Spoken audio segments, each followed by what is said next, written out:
Om Namo Bhagavate Vasudevaya.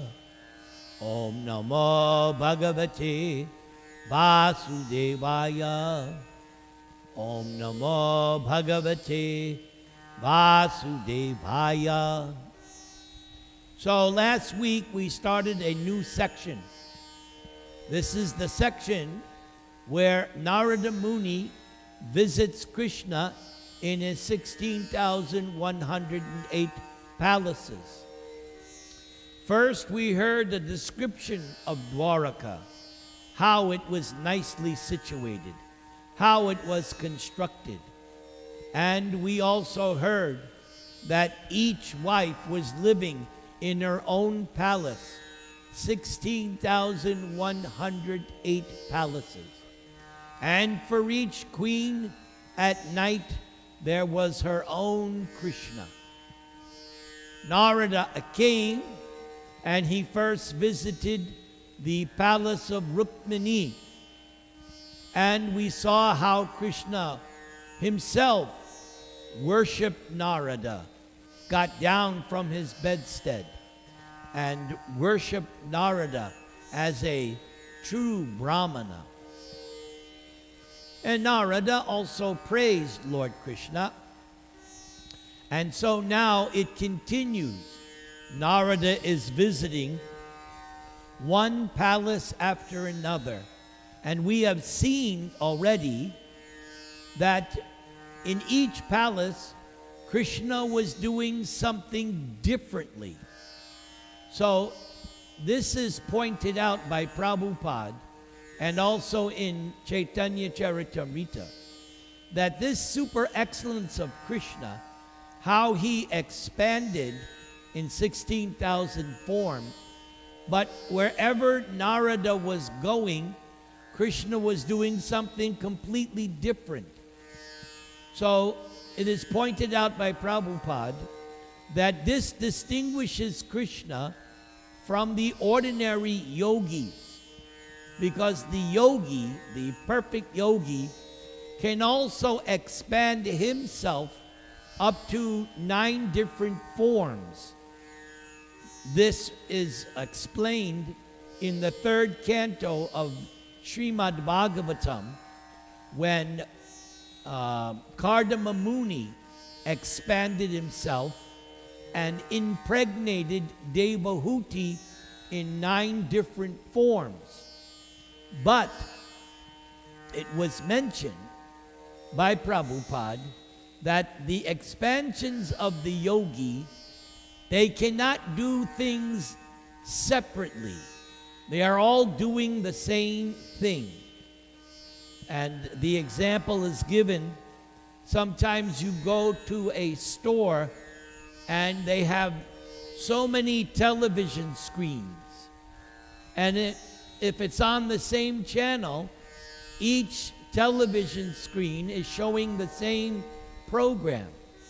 So Prabhupada points out that's the mystic expansion of a yogi. Yes, he can expand up to 9 forms, but they have to be doing the same thing. Whereas in Krishna's case, his 16,000 expansions were all doing something different. Therefore, in Narada's estimation, that proves that Krishna is the greatest of them all. So we're continuing now, Narada visiting the different homes.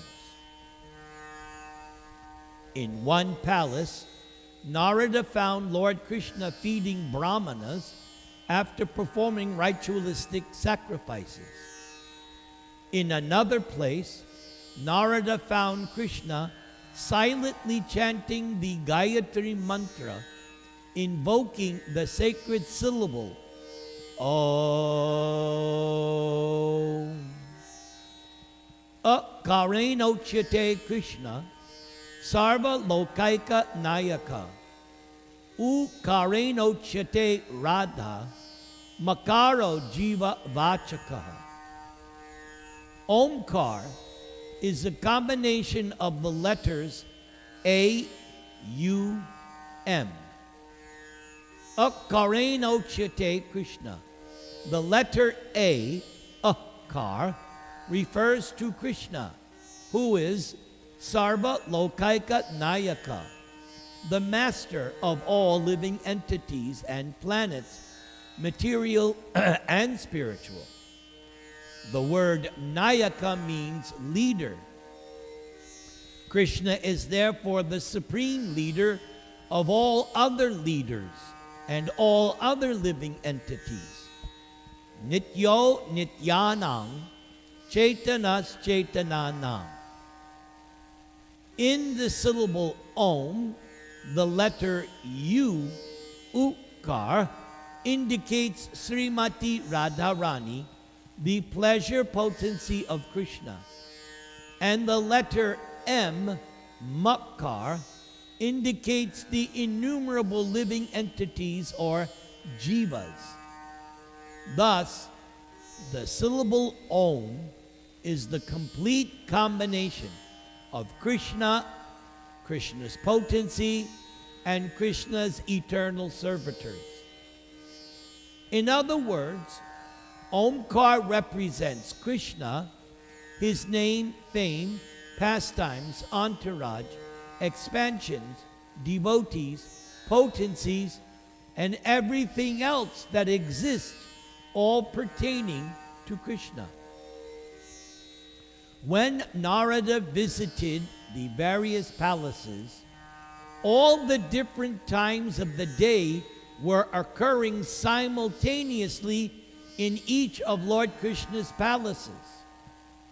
For instance, Narada saw a fire sacrifice, which is a morning ritual, and at the same time, Narada saw Lord Krishna feeding the Brahmanas and accepting their remnants, which is a noontime activity. In a third palace, Narada found Krishna practicing fighting with a sword and shield, which takes place at dawn. In some places, Lord Krishna was found riding on horses, elephants, or chariots, which are noontime activities. And Narada also saw Krishna wandering about hither and thither. Elsewhere, Krishna was found lying down on his bedstead, taking rest during the latter part of the night. And somewhere else, Krishna was found sitting in his chair, being praised by the prayers of his different devotees. In some of the palaces, Krishna was found consulting with ministers like Uddhava on important matters of business. In one palace, Krishna was found surrounded by many young society girls enjoying in a swimming pool. Lord Krishna met with his counselors around dusk and enjoyed water sports in the afternoon. In another palace, Krishna was found giving well-decorated cows in charity to the Brahmins, which takes place in the morning and in the afternoon. In yet another place, Krishna was found hearing the narrations of the Puranas and histories, such as Mahabharata. These are supplementary scriptures for disseminating Vedic knowledge to common people by narrating important instances in the history of the universe. Somewhere else, Lord Krishna was found enjoying the company of a particular wife by exchanging joking words during the evening. And somewhere else, Krishna was found engaged with his wife in religious ritualistic functions. Religious rituals, economic development, and family enjoyment occur during both the day and night. Since it is necessary for householders to increase their financial assets for various expenditures,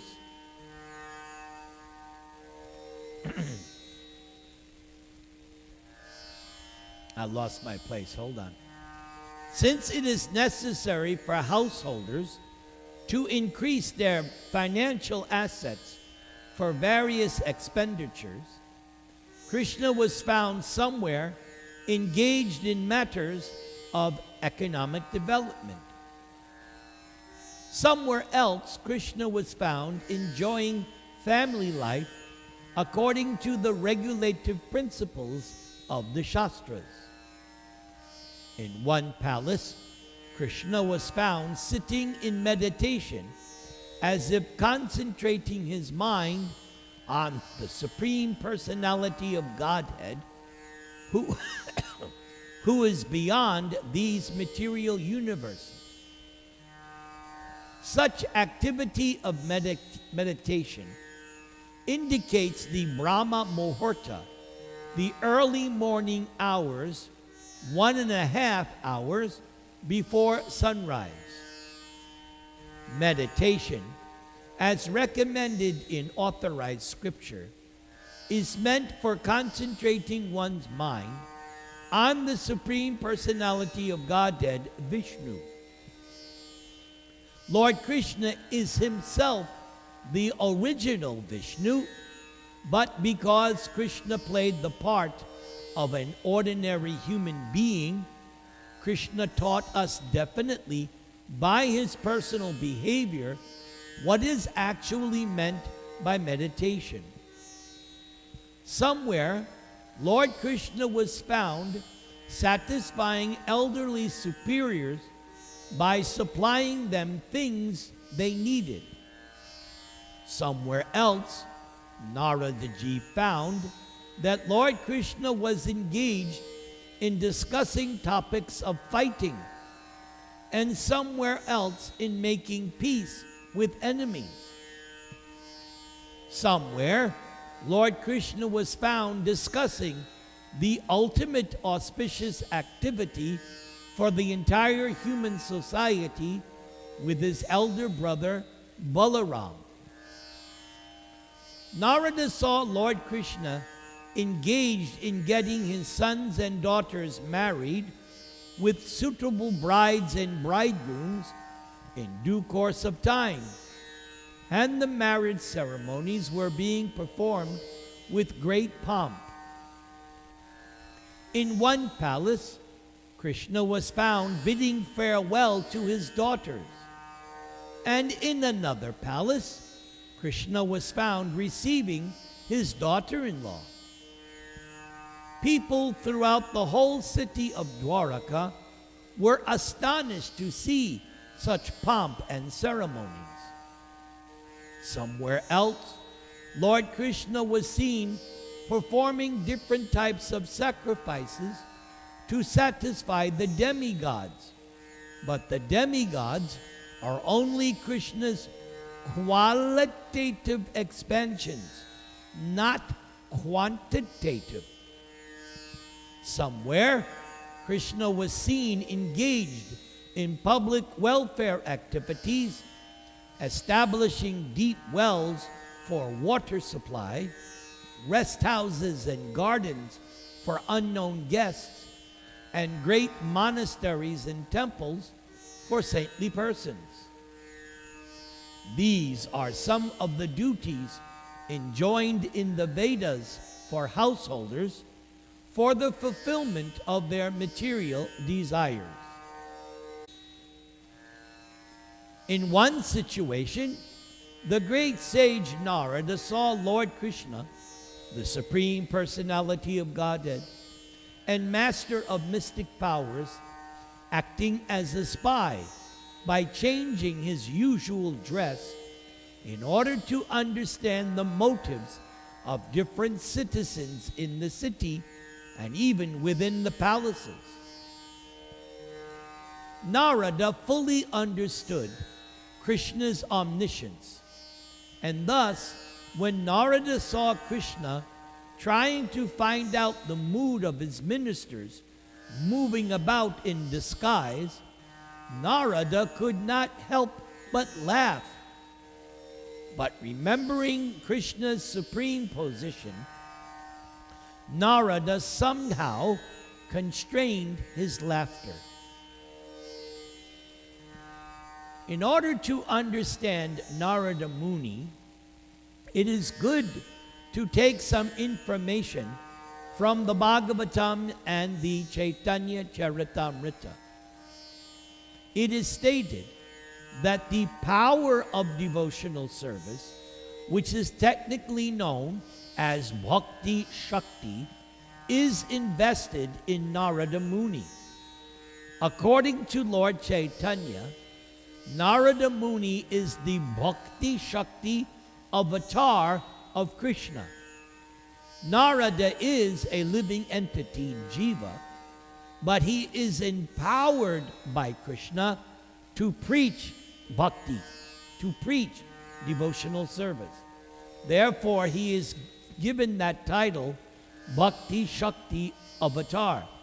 Just as Vyasadeva is also a Shakti Avesh, or empowered incarnation of Krishna, empowered to compile the Vedic library.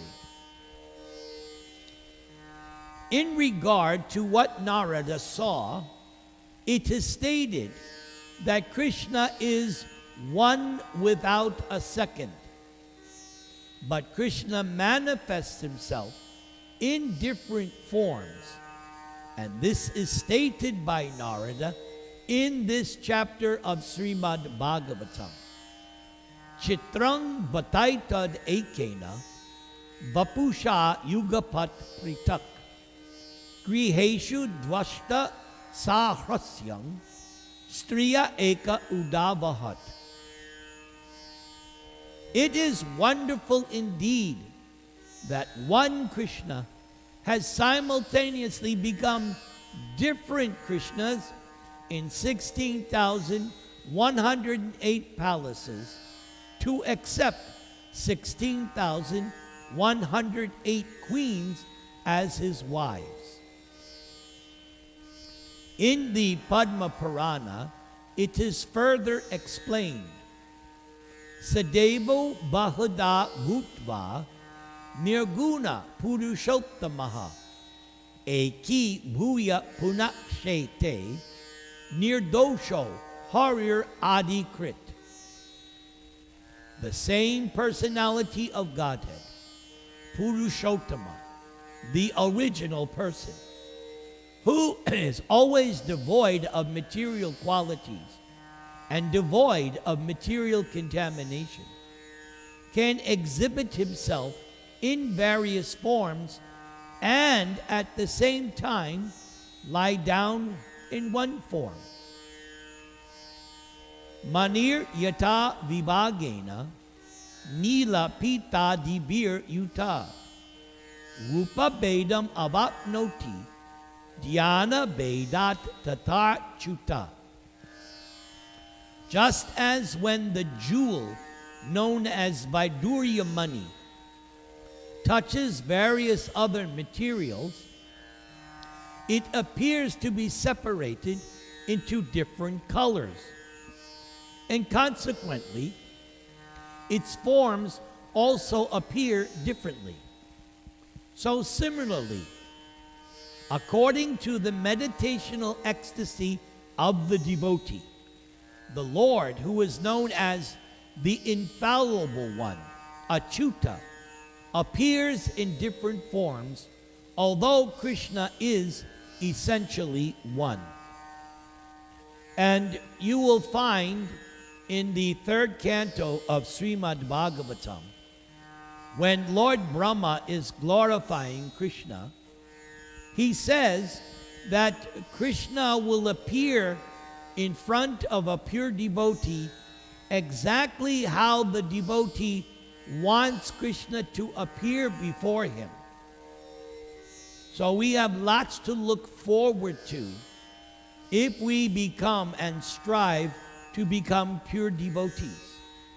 And we can easily become pure devotees, number one, by chanting this Hare Krishna Maha Mantra, Hare Krishna, Krishna Krishna, Hare Hare, Hare Rama, Rama Rama, Hare Hare.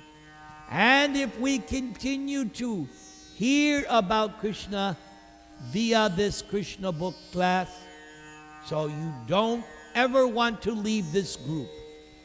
This group will go on until I leave my body or until Srilesh pulls the plug.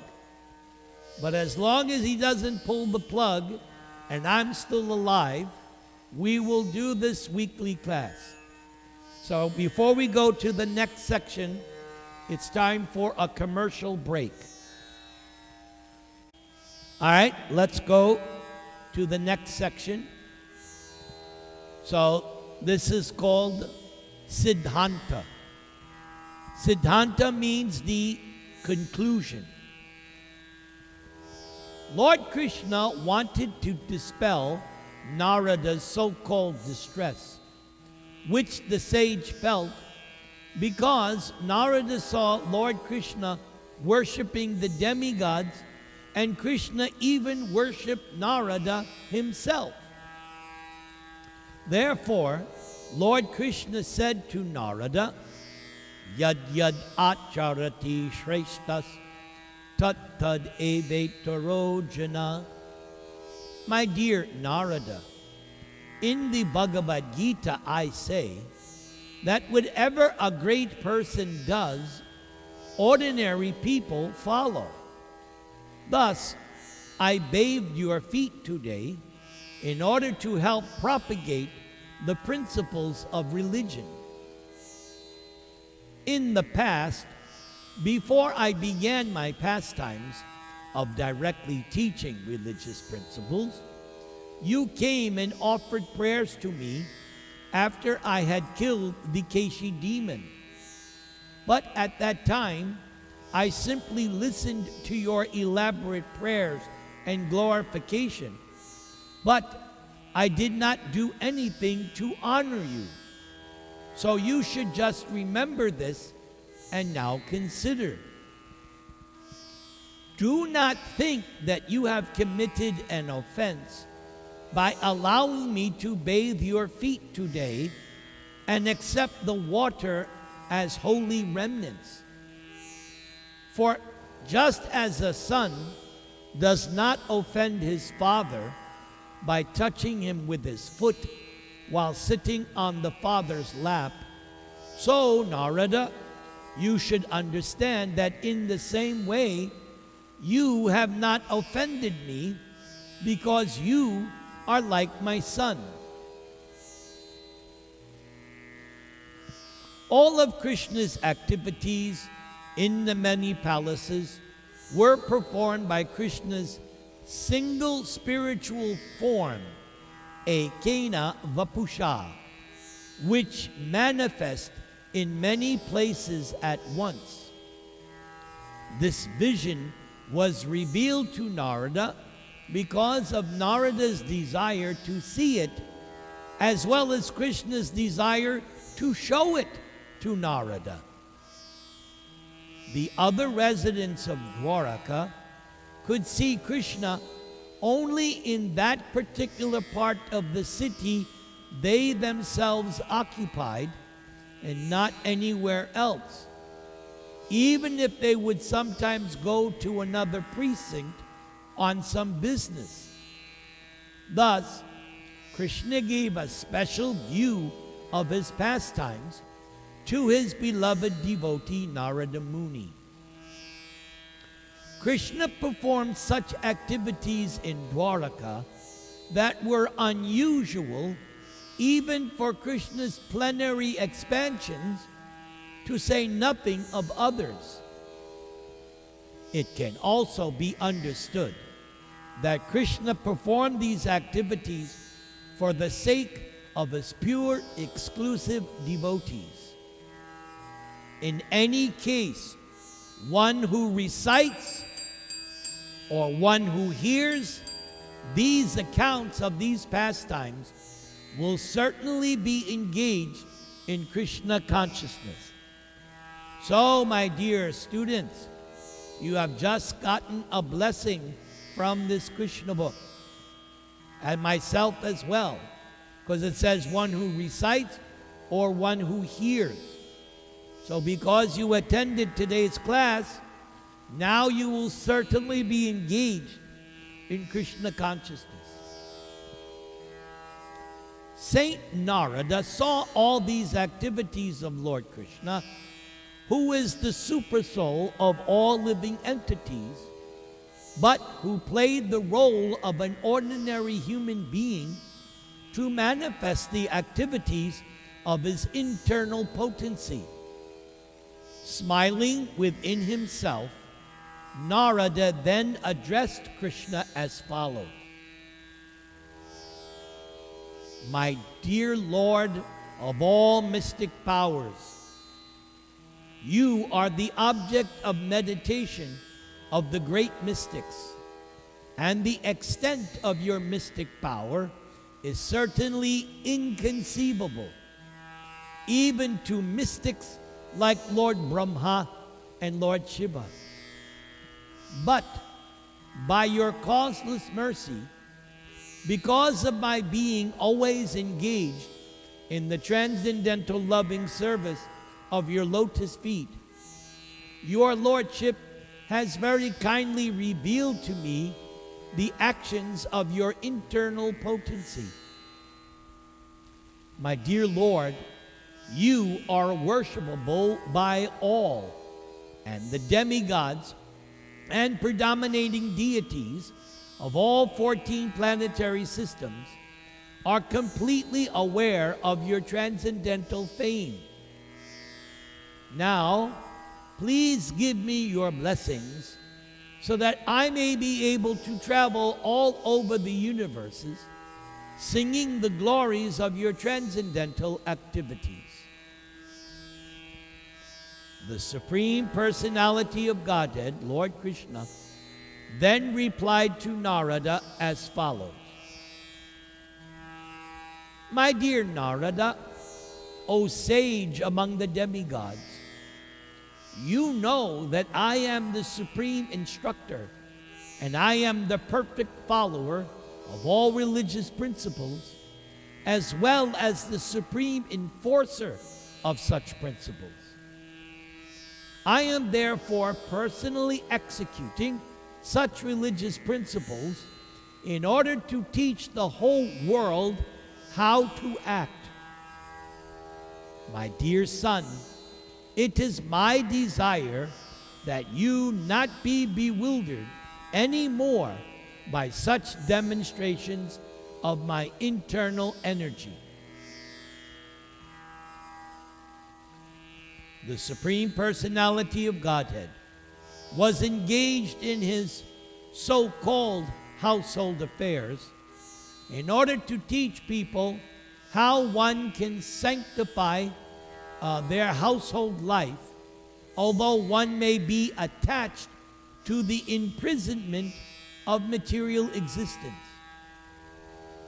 Actually, one is obliged to continue the term of material existence because of household life.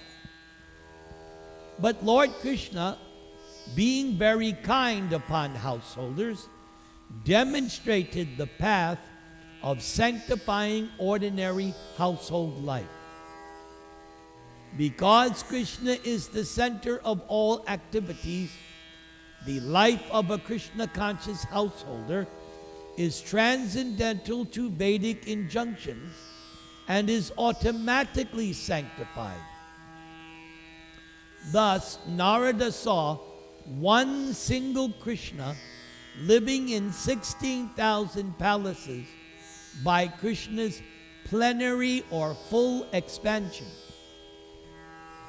Due to Krishna's inconceivable energy, Krishna was visible in the palace of each and every individual queen.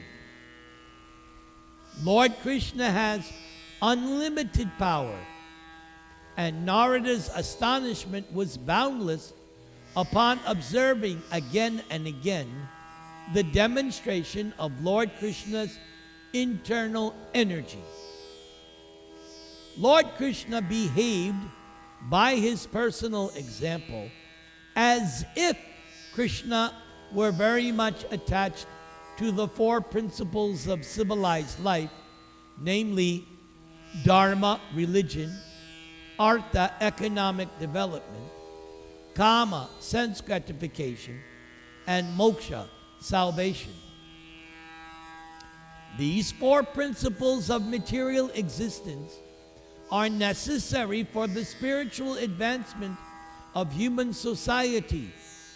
And although Lord Krishna had no need to do so, Krishna exhibited his household activities so that people might follow in Krishna's footsteps for their own self-interest.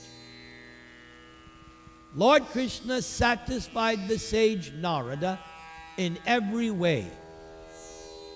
Narada was very much pleased by seeing Krishna's activities in Dwaraka, and then Narada departed. In narrating the activities of Lord Krishna in Dwaraka, Shukadeva Goswami explained to King Parikshit how Lord Krishna, the Supreme Personality of Godhead, descends to this material universe by the agency of his internal potency and personally exhibits the principles by which, if followed, one can lead oneself to achieve the ultimate goal of life. All the queens in Dwarka, all 16,108, engaged their feminine attractive features in the transcendental service of the Lord by smiling and serving. And Krishna was pleased to behave with them exactly like a perfect husband enjoying household life. One should know definitely that such pastimes cannot be performed by anyone but Lord Krishna, who is the original cause of the creation, maintenance, and dissolution of the whole cosmic manifestation. These pastimes can only be performed by Krishna and no one else. Finally, we get a benediction here in Krishna book. Listen carefully to your benediction. Anyone who attentively, there's the key word, attentively hears the narrations of Lord Krishna's pastimes in Dwaraka, or anyone who supports a preacher of the Krishna consciousness movement, will certainly find it very easy to traverse the path of liberation and ultimately taste the nectar of the lotus feet of Lord Krishna. And thus, one will be engaged in Lord Krishna's devotional service. Hare Nama, Hare Nama, Hare Nama eva kevalam. Kalo nastyeva nastyeva, nastyeva gatir anyata.